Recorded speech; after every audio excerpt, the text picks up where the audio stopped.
রামপুর নামের একটি ছোট গ্রামে রাজু নামে এক ১৮ বছর বয়সী ছেলে বাস করত। রাজু ছিল অনাথ। তাকে জন্ম দিতে গিয়েই তার মা মারা যান এবং তার বাবাই ছিলেন তাকে লালন পালন করার একমাত্র ভরসা। যখন রাজুর বয়স ৮ বছর তখন তার বাবা কোনো এক কাজে জঙ্গলে যান এবং তারপর আর কখনো ফিরে আসেননি। এরপর রাজু পুরোপুরি একা হয়ে যায়। রাজু গ্রামের একটি ভাঙাচোরা কুঁড়ে ঘরে থাকত। তার ঘরের পাশেই গ্রামের গ্রামপ্রধান এবং তার স্ত্রী থাকতেন। তাদের নিজস্ব কোনো সন্তান ছিল না, তাই রাজুর বাবা মা মারা যাওয়ার পর তারাই রাজুকে লালন পালন করেন। এই নাও রাজু বাবা, এই খাবারটা খেয়ে নাও, আর যদি কম পড়ে তবে আমার কাছ থেকে এসে নিয়ে যেও। আরে মাসি, আমি কতদিন আপনাদের ওপর বোঝা হয়ে বসে থাকব? এখন তো আমার নিজেরই লজ্জা লাগে। আরে বাবা, তুমি এসব কেমন কথা বলছো? তুমি যদি আমাদের নিজেদের সন্তান নাও হও, তার মানে এই নয় যে তুমি আমাদের ওপর কোনো বোঝা। এরপর থেকে এমন কথা আর বলবে না। চুপচাপ এই খাবারটা খাও। এই বলে গ্রামপ্রধানের স্ত্রী সীমা সেখান থেকে চলে গেলেন।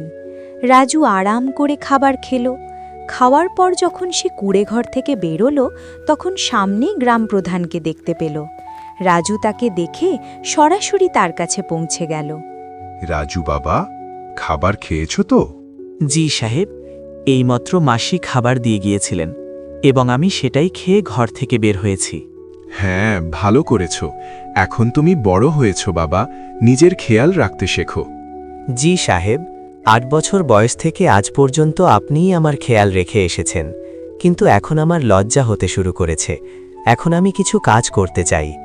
এতে লজ্জার কি আছে বাবা? আমরা তো সবসময় তোমাকে আমাদের নিজেদের বলেই মেনেছি। কিন্তু যদি তোমার মন তবুও কিছু করার জন্য চায়, তবে শোনো, গ্রামের পাশের জঙ্গল এখন আগের মতো বিপজ্জনক নেই। চাইলে সেখানে গিয়ে কাঠ কাটতে পারো অথবা মধু সংগ্রহ করতে পারো। জি সাহেব, আমি কালই জঙ্গলে যাব। এখন সময় এসেছে যে আমি নিজের জন্য এবং আপনাদের জন্য কিছু করে দেখাই। পরের দিন রাজু জঙ্গলের দিকে রওনা হল। কিছুক্ষণের মধ্যেই সে জঙ্গলে পৌঁছে গেল। জঙ্গলে পা রাখতেই সে ভাবল, যাই বলি না কেন, সরপঞ্চ সাহেব ছোটবেলা থেকে এখন পর্যন্ত আমাকে অনেক সাহায্য করেছেন। এখন সময় এসেছে যে আমি নিজের পায়ে দাঁড়িয়ে দেখাই এবং এখন আমি তাদের সেবা করি, যাতে তারা তাদের সন্তানের অভাব অনুভব না করেন এবং তারা সবসময় খুশি থাকেন। রাজু যখন এসব ভাবছিল হঠাৎ তার নজর একটি কাকের ওপর পড়ল, যে তাকে খুব মন দিয়ে দেখছিল। আরে, এই কাকটা আমাকে এত গভীরভাবে কেন দেখছে? এর আকার তো অন্য কাকদের চেয়ে বড় এবং দেখতেও কিছুটা ভয়ঙ্কর লাগছে।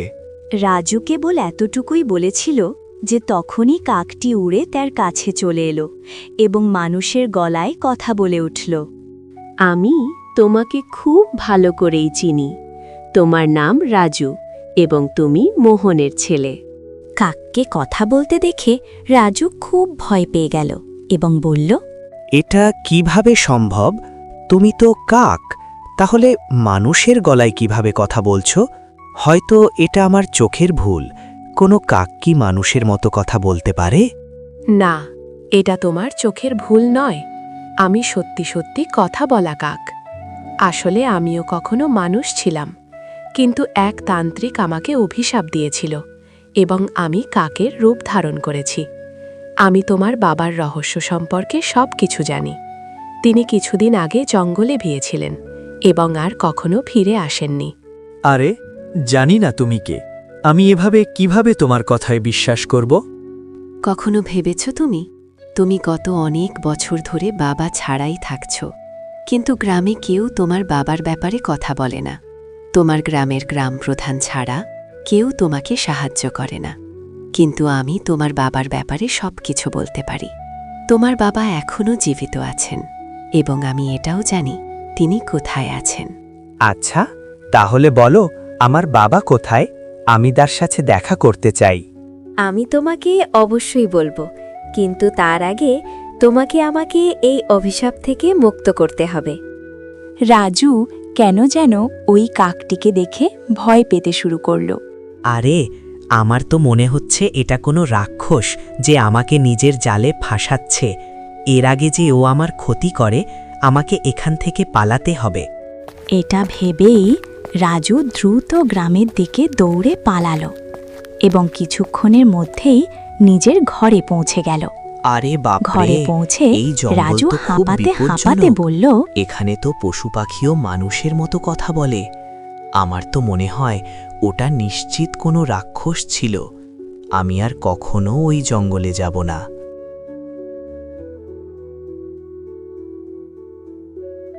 রাজু যখন এসব ভাবছিল, ঠিক সেই সময় গ্রামপ্রধানের স্ত্রী তার জন্য খাবার নিয়ে এলেন এবং রাজুকে ঘাবড়ে যেতে দেখে বললেন, আরে রাজু বাবা, তুমি এত ঘাবড়ে আছো কেন?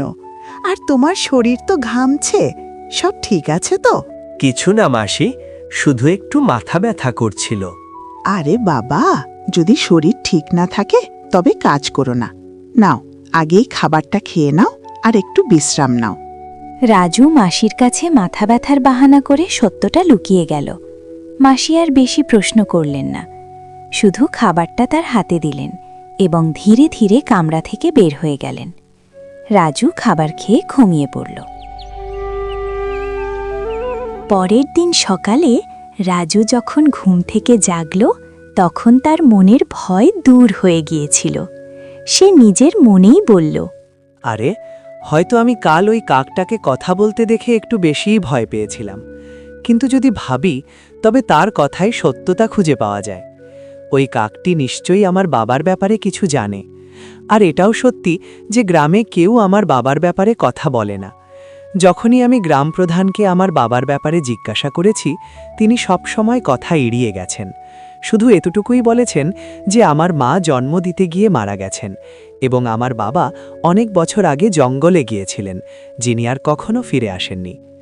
আমাকে ওই জঙ্গলে যাওয়া উচিত এবং ওই কাকটিকে খুঁজে আমার বাবার ব্যাপারে জিজ্ঞাসা করা উচিত। এই বলে রাজু জঙ্গলের দিকে রওনা হলো এবং কিছুক্ষণের মধ্যেই জঙ্গলের সেই স্থানে পৌঁছে গেল যেখানে কাল সে ওই কাকটিকে পেয়েছিল। ওই কাকটি সেখানে আগে থেকেই উপস্থিত ছিল এবং রাজুকে দেখে উড়ে সরাসরি তার কাছে চলে এলো। আমি জানতাম যে তুমি অবশ্যই আসবে, কারণ তুমিও তোমার বাবা মোহনের মতোই সাহসী। আমি শুধু এই কারণেই এসেছি কারণ আমাকে আমার বাবার সাথে দেখা করতে হবে। তুমি বলছিলে যে তুমি আমার বাবার ব্যাপারে জানো, তাহলে বলো আমার বাবা কোথায়? আমি তার সাথে দেখা করতে চাই। কাল আমি বলেছিলাম যে এর জন্য আগে তোমাকে এই অভিশাপ থেকে মুক্ত করতে হবে, কিন্তু তুমি চিন্তা করো না, আমি তোমাকে সাহায্য করতে চাই। তুমি আমাকে তোমার বন্ধু মনে করো। আমি জানি তুমি ছোটবেলা থেকেই দারিদ্র্যের সাথে লড়াই করছো এবং কখনো কখনো এই ব্যাপারে তোমার লজ্জা লাগে। হ্যাঁ, তুমি একদম ঠিক বলছো। আমি সত্যিই গরিব। ছোটবেলা থেকেই গ্রাম প্রধান ও তার স্ত্রী আমাকে লালন পালন করেছেন, কিন্তু এখন সব সময় তাদের ওপর বোঝা হয়ে থাকা আমার ভালো লাগে না। আমি চাই এখন আমি নিজে উপার্জন করি, যাতে তারা দুজন শান্তিতে বসে খেতে পারেন এবং খুশি থাকেন। যদি তুমি চাও তবে আমি তোমাকে ধন উপার্জনের রাস্তা দেখাতে পারি। আচ্ছা, কিন্তু সেটা কিভাবে? তুমি আমাকে কিভাবে সাহায্য করতে পারো? আমি এই জঙ্গলের সব রহস্য জানি, এসো আমার সাথে চলো। এই বলে কাকটি উড়ে চলল এবং রাজু তার পিছু পিছু চলতে লাগল। চলতে চলতে কাকটি রাজুকে একটি গুহার ভেতর নিয়ে গেল। ওই গুহার ব্যাপারে কেউ কিছু জানত না, কারণ এই জঙ্গল আগে খুব বিপজ্জনক বলে মনে করা হতো, তাই মানুষ এই জঙ্গলে আসা পছন্দ করত না। গুহার ভেতর যেতেই রাজুর নজর একটি বাক্সের ওপর পড়ল। আরে এই বাক্সে কি আছে? আমি এখনই এটা খুলে দেখছি। যখন রাজু ওই বাক্সটি খুলল, তখন তাতে প্রচুর হিরে জহরত বের হলো। সেগুলো দেখে রাজু অবাক হয়ে বলল, আরে বাপরে, এই বাক্সে তো প্রচুর হীরা জহরত আছে। এই সব জিনিস কার? তুমি আগে ধনী হও, তারপর আমি তোমাকে বলবো যে আমি এই অভিশাপ থেকে কিভাবে মুক্ত হতে পারি। আর যখন তুমি আমাকে এই অভিশাপ থেকে আজাদ করে দেবে তখন আমি তোমাকে তোমার বাবার সাথে দেখা করিয়ে দেব। আমি জানি তিনি কোথায় আছেন। আমি সেই দিনের জন্য অধীর আগ্রহে অপেক্ষা করব। কিন্তু একটা কথা মনে রেখো, আমার ব্যাপারে যেন কেউ কোনো খবর না পায়। যদি কেউ জেনে যায় তবে তোমার পক্ষে তোমার বাবার সাথে দেখা করা কঠিন হয়ে পড়বে। রাজু ওই বাক্সটি নিয়ে নিজের বাড়ির দিকে রওনা হলো। বাড়িতে পৌঁছে সে বাক্সটি এক পাশে রেখে দিল। এরই মধ্যে সরপঞ্চ এবং তার স্ত্রী এলেন। যখন তারা একপাশে রাখা ওই বাক্সটি দেখলেন তখন সরপঞ্চ রাজুকে জিজ্ঞাসা করলেন, রাজু বাবা, এই বাক্সটি কোথা থেকে এলো আর এতে কি আছে? সরপঞ্চের জিজ্ঞাসায় রাজু কিছুই বুঝতে পারল না যে সে সরপঞ্চ সাহেবকে কি উত্তর দেবে। এরই মধ্যে সরপঞ্চের স্ত্রী বাক্সটি খুললেন এবং তাতে দামি হীরা ও জহরত দেখে বললেন, রাজু বাবা, তোর কাছে এই এত হীরা আর জহরত কোথা থেকে এলো? রাজু তাদের সবকিছু সত্যি বলে দিত, কিন্তু সে কাকটির কথা মনে করছিল যে তাকে কঠোরভাবে নিষেধ করেছিল, তাই সে অন্য কিছু বলে দিল। মাসি, আমি জঙ্গলে মধু সংগ্রহ করতে গিয়েছিলাম।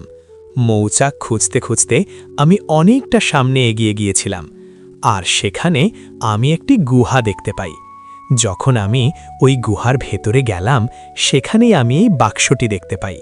আমি ওটা ওখান থেকেই তুলে বাড়ি নিয়ে এসেছি। রাজু, তুমি এটা ঠিক করনি। হতে পারে এই সব হীরা জহরত বাদশাহর। হয়তো তিনি এগুলো সেখানে সুরক্ষিত রেখেছিলেন। যদি এই কথা কোনোভাবে বাদশাহর কানে পৌঁছায় তবে তিনি আমাদের কঠিন শাস্তি দেবেন। সরপঞ্চের মনে গভীর ভয় জেঁকে বসল। যদি এই কথা কোনোভাবে বাদশাহর কানে পৌঁছায় যে কেউ তার সোনা চুরি করেছে, তবে তিনি আমাদের কঠোর শাস্তি দেবেন। এর আগে যে বাদশাহর কাছে খবর পৌঁছায় যে কেউ তার সোনা চুরি করেছে, আমাদের এখনই এই সোনা বাদশাহর কাছে পৌঁছে দিতে হবে।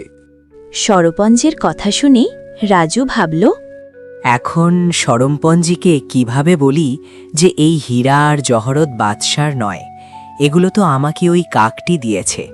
কিন্তু যদি আমি সরমপন সাহেবকে কাকটির ব্যাপারে বলে দিই তবে আমার পক্ষে আমার বাবার সাথে দেখা করা কঠিন হয়ে যাবে, আর আমার কাছে এই হীরা আর জহরতের চেয়ে নিজের বাবার সাথে দেখা করা বেশি জরুরি। রাজুর কাছে এই হীরা আর জহরতের চেয়ে নিজের বাবার সাথে দেখা করা বেশি জরুরি ছিল। তাই সে সরপঞ্চের কথায় বাদশাকে হীরা আর জহরত দেওয়ার জন্য রাজি হয়ে গেল। ঠিক আছে সরপঞ্চ সাহেব, যেমনটা আপনি বলেন, আমরা এখনই এই বাক্স বাদশাকে দিয়ে আসছি। এই বলে রাজু ওই বাক্সটি নিজের মাথায় তুলে নিল।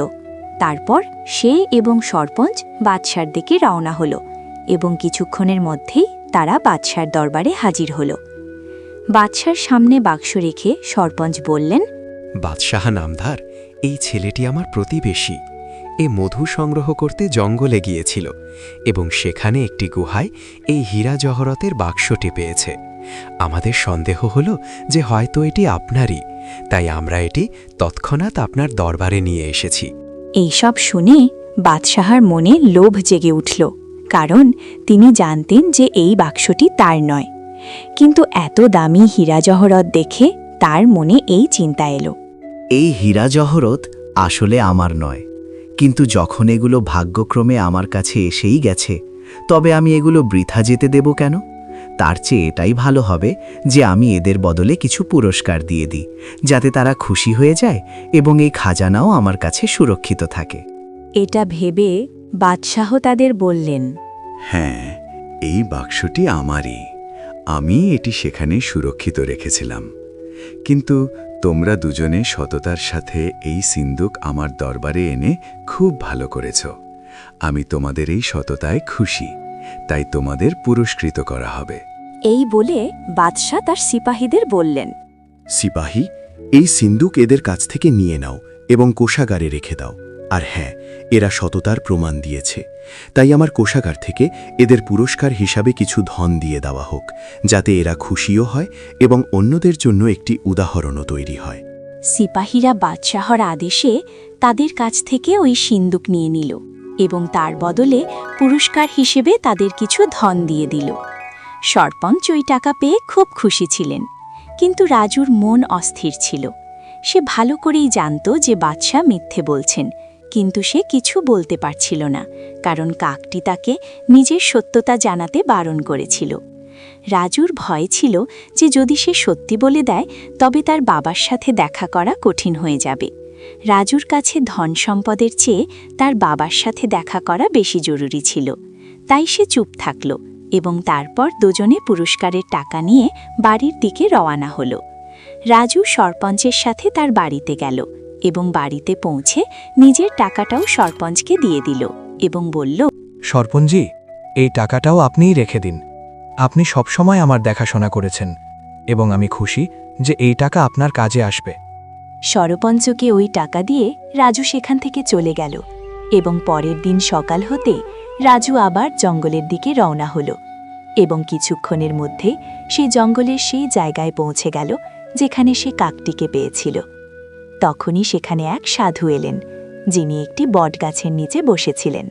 তিনি রাজুকে জিজ্ঞাসা করলেন, আরে বাবা, তুমি কে আর এই জঙ্গলে কি করছো? আমি মোহনের ছেলে এবং আমি এই জঙ্গলে আসা যাওয়া করি। এটা শুনে সাধু চমকে গেলেন, ঠিকই কিছু বললেন না এবং চুপচাপ সেখান থেকে চলে গেলেন। সাধু চলে যেতেই কাক উড়ে সেখানে এলো। ওই সাধু তোমাকে কি বলছিল? কিছু না, তিনি শুধু জিজ্ঞাসা করছিলেন যে তুমি কে এবং এখানে কি করছো। আমি বললাম যে আমি মোহনের ছেলে এবং এখানে আসা যাওয়া করি। এই সাধু আসলে একজন ধোঁকাবাজ। সে শুধু সাধুর বেশ ধরে আছে, কিন্তু ভেতর থেকে সে এক শয়তান। আমার ওই সাধুকে নিয়ে কোনো মাথা ব্যথা নেই। আমার শুধু তোমাকে এবং আমার বাবার চিন্তা। শুধু তুমি বলো যে আমি তোমাকে ওই অভিশাপ থেকে কিভাবে মুক্ত করতে পারি। আচ্ছা, তাহলে চলো আমার সাথে। সে রাজুকে একটি গুহার ভেতরে নিয়ে এলো। সেখানে একটি কাঁচের বোতল পড়েছিল যাতে জল ভরা ছিল। কাল পূর্ণিমার রাত। তোমাকে মাঝরাতে এই জায়গায় এসে চোখ বন্ধ করে ওই বোতলটি ভাঙতে হবে।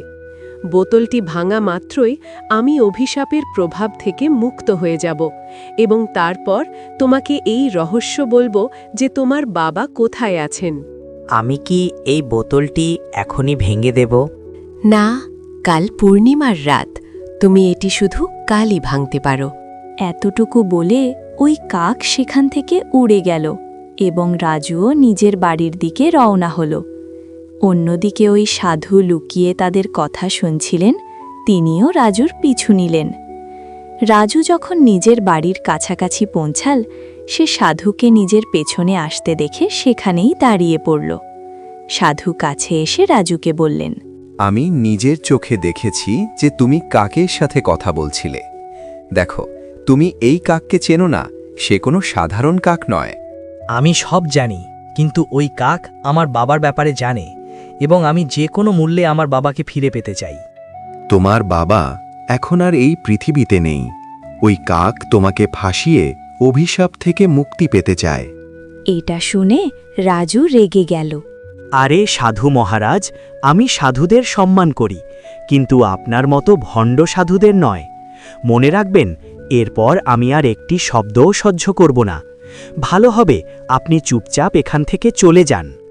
সাধু কিছু বলতে যাবেন, এমন সময় রাজু তাকে ধাক্কা দিয়ে দিল এবং বলল, চলে যান, নতুবা আপনার জন্য ভালো হবে না। এই বলে রাজু নিজের ঘরে চলে গেল। অন্যদিকে সরপঞ্চ এবং তার স্ত্রী যখন বাড়ি থেকে বের হলেন, তখন তাদের নজর সাধুর ওপর পড়ল। তারা দুজনে সাধুর কাছে এলেন এবং সরপঞ্চ সাধুকে বললেন, আরে সাধু মহারাজ, আপনি এখানে কি করছেন? আমি রাজুকে সত্য জানানোর চেষ্টা করেছি, কিন্তু সে শুনতেই রাজি নয় এবং সে ওই কাককে অভিশাপ থেকে মুক্ত করতে চায়। যদি ওই কাক নিজের অভিশাপ থেকে মুক্ত হয়ে যায়, তবে গ্রামে ধ্বংস নেমে আসবে। গ্রামের একজন মানুষও জীবিত থাকবে না। হ্যাঁ, একদম ঠিক। কিন্তু রাজু শোনার জন্য মোটেও প্রস্তুত নয়। সাধু মহারাজ, আপনি চিন্তা করবেন না, আমি এখনই রাজুকে বোঝাচ্ছি। এই বলে সরপঞ্চ তখনই রাজুর বাড়িতে গেলেন এবং ঘরে গিয়ে রাজুকে বললেন, রাজু, এসব আমি কি শুনছি? তুমি জঙ্গলে কোনো কাকের সাথে দেখা করো যে মানুষের মতো কথা বলে? তোমার কি এটা অদ্ভুত মনে হয়নি যে একটা কাক মানুষের মতো কিভাবে কথা বলতে পারে? ও, তাহলে আপনি জেনে গেছেন। দেখুন সরপঞ্জি, শুরুতে আমার কাছে এসব অদ্ভুত মনে হয়েছিল, কিন্তু এখন আর নয়। আর আমার পুরো বিশ্বাস যে এই কথা আপনাকে ওই সাধুই বলেছে। দেখুন সরপঞ্জি, 8 বছর আগে আমার বাবা রহস্যজনকভাবে নিখোঁজ হয়ে গিয়েছিলেন, আর ওই কাকটি জানে যে আমার বাবা কোথায় আছেন। আমি শুধু আমার বাবাকে ফিরে পেতে চাই, তার সাথে দেখা করতে চাই। বাবা, তুমি তোমার বাবার ব্যাপারে কিছুই জানো না। হ্যাঁ, আমি জানি না, একদম জানি না, কারণ আপনি কখনো আমাকে বলেননি এবং গ্রামবাসীও কিছু বলেনি। তবে আমি কিভাবে জানতাম? এখন আমি কারো কথায় কেন বিশ্বাস করব বলুন? আমার শুধু কাকটির কথায় বিশ্বাস আছে। আর কাল পূর্ণিমার রাত, কাল আমি ওই কাককে অভিশাপ থেকে মুক্ত করে দেব। আর ওই কাক অভিশাপ থেকে মুক্ত হয়ে আমাকে আমার বাবার সাথে দেখা করিয়ে দেবে। এতটুকু বলে রাজু রাগে বাড়ি থেকে বেরিয়ে গেল। রাজু, আমার কথা শোনো। রাজু, থামো। সরপঞ্চ রাজুকে ডাকলেন, কিন্তু সে একটি কথাও শুনল না এবং বাড়ি থেকে চলে গেল। সরপঞ্চও বাড়ির বাইরে এলেন এবং সাধুও বাড়ির বাইরেই দাঁড়িয়েছিলেন। সরপঞ্চ সাধুকে বললেন, রাজু না জানি কোথায় গেছে। এখন আমাদের কাল পর্যন্ত অপেক্ষা করতে হবে এবং জঙ্গলে গিয়ে রাজুকে বোতল ভাঙা থেকে আটকাতে হবে। পরের রাতে সাধু সরপঞ্চকে নিয়ে জঙ্গলে ওই গুহার কাছে নিয়ে গেলেন এবং বললেন, এটাই সেই গুহা যেখানে ওই বোতলটি পড়ে আছে, যাতে ওই ডাইনি কোকিলের শক্তি আছে। রাজু, এখানে আসতেই হবে, আমরা একপাশে লুকিয়ে পড়ি। এই বলে তারা দুজনে গুহার একপাশে লুকিয়ে পড়লেন এবং ঠিক সেই সময় রাজু সেখানে এলো। রাজুকে দেখে ওই কাক উড়ে রাজুর কাছে এলো এবং বলল, এখানে সাধু আর সরপঞ্চ এসেছে। তারা গুহার একপাশে চুপচাপ দাঁড়িয়ে আছে। তারা তোমাকে এই বোতল ভাঙা থেকে আটকাবে, কিন্তু তুমি তাদের কথা শুনো না। যদি তুমি তাদের কথা শুনে নাও, তবে তুমি আর কখনো তোমার বাবার সাথে দেখা করতে পারবে না। না, আমি তাদের কথা শুনব না। ঠিক আছে, তবে এখনই যাও, ওই বোতলটি নিয়ে এসো এবং ওটা ভেঙে ফেলো। রাজু দ্রুত গুহার ভেতরে গেল এবং ওই বোতলটি নিয়ে এলো। যখনই সে ওই বোতলটি ভাঙতে চাইল, তখনই সাধু আর সরপঞ্চ সেখানে চলে এলেন। রাজু, থামো, এই বোতলটি ভেঙো না, তুমি অনেক বড় ভুল করছো। না, আমাকে যে কোনোভাবেই আমার বাবার সাথে দেখা করতে হবে। রাজু, মনোযোগ দিয়ে শোনো। এই কাক কোনো সাধারণ পাখি নয়, বরং একটি ডাইনি। আজ থেকে 10 বছর আগে যখন তুমি ছোট ছিলে, এই ডাইনি পুরো জঙ্গল দখল করে রেখেছিল।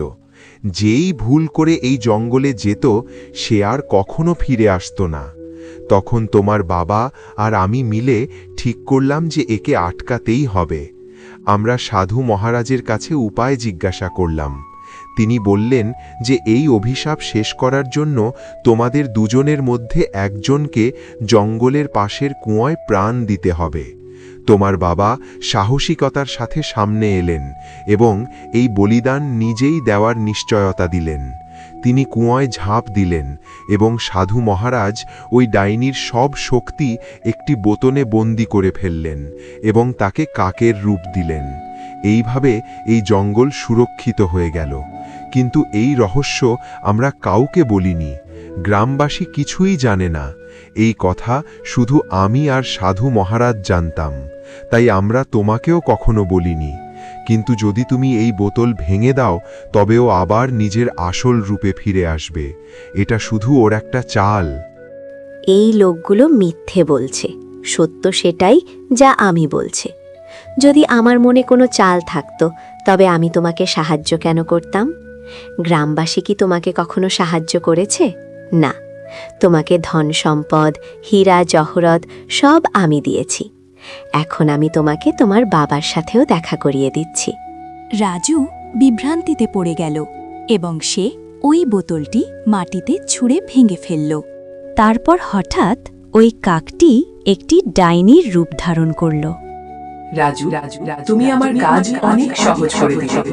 এখন আমি মুক্ত এবং এখন তোমাদের সবার মরণকাল এসেছে। আজ আমি তোমাদের কাউকে জীবিত ছাড়ব না। রাজু, তুমি অনেক বড় ভুল করে ফেলেছ। এখন এই ডাইনি আমাদের কোনোভাবেই জীবিত ছাড়বে না। আমাকে মাফ করে দিন সরপন সাহেব, আমি ওর কথায় প্রলুব্ধ হয়ে গিয়েছিলাম। এখন কি এর কোনো সমাধান নেই? এর শুধু একটাই সমাধান, যে আমাদের এখনই ওই কুঁয়োর কাছে যেতে হবে। এই বলে তারা 3 জন কুয়োর দিকে দৌড়ালেন এবং ওই ডাইনিও তাদের পেছনে এলো। সেখানে পৌঁছে সাধু বললেন, যদি তোমরা এই ডাইনি থেকে মুক্তি পেতে চাও, তবে তোমাদের দুজনের মধ্যে একজনকে ওই কুয়োয় ঝাঁপ দিয়ে নিজের জীবন বলিদান দিতে হবে। এই ভুল আমার, তাই এর শাস্তিও আমাকেই নিতে হবে। আমার বাবা নিজের জীবন দিয়ে এই গ্রামের মানুষকে রক্ষা করছে। আমার ভুলের কারণে আবার এই সমস্যা হোক, আমি তা চাই না। তাই আমিও আমার বাবার মতো নিজের জীবন বলিদান দেব। বাবা, আজ আমি আপনার মান রাখব। এই বলেই রাজু চোখ বন্ধ করে গভীর কুয়োর অন্ধকারে ঝাঁপ দিল। ডাইনি ধীরে ধীরে এক নির্বাক কাকে পরিণত হল। এবার আর কাকের কাছে কথা বলার শক্তিটুকু ছিল না। তার সব শক্তি চিরতরে শেষ হয়ে গেল। হঠাৎ কুয়োর ভেতর থেকে এক কোমল আলো বের হল। সেই আলোর মধ্যে রাজুর ও তার বাবার আত্মা ধীরে ভেসে উঠল। বাবা মমতা ভরা কণ্ঠে বললেন, রাজু, আজ তুমি আমার মান রেখেছ। তুমি নিজের জীবন দিয়ে সত্যকে রক্ষা করেছ। আমি তোমাকে নিয়ে যেতে এসেছি যেখানে আর কোনো কষ্ট নেই। সরপঞ্চ সাহেব, আপনি গ্রামবাসীকে জানিয়ে দিবেন আমার আর আমার বাবার বলিদানের কথা। গ্রামবাসী জানে না আমার বাবা তার নিজের জীবন বলিদান দিয়েছে তাদেরকে রক্ষা করার জন্য। আমি চাই তারা জানুক আমার এই বাবার বলিদানের কথা। নিজের ও মাসিমার খেয়াল রাখবেন। দুজনের আত্মা একসাথে মিলিয়ে যেতে থাকে। আলো ধীরে ধীরে মিলিয়ে যায়। দূরে সেই নির্বাক কাক বসে থাকে, নীরব চিরদিনের জন্য। বন্ধুরা, রাজুর এই আত্মত্যাগ যদি আপনাদের মনে একটুও দাগ কাটে, তাহলে ভিডিওটিতে একটি লাইক দিন। আর এমন আরও হৃদয় ছুঁয়ে যাওয়া গল্প দেখতে তাজটুলি টুনস সাবস্ক্রাইব করুন। কমেন্টে লিখুন রাজুর জায়গায় আপনি কি করতেন। ধন্যবাদ।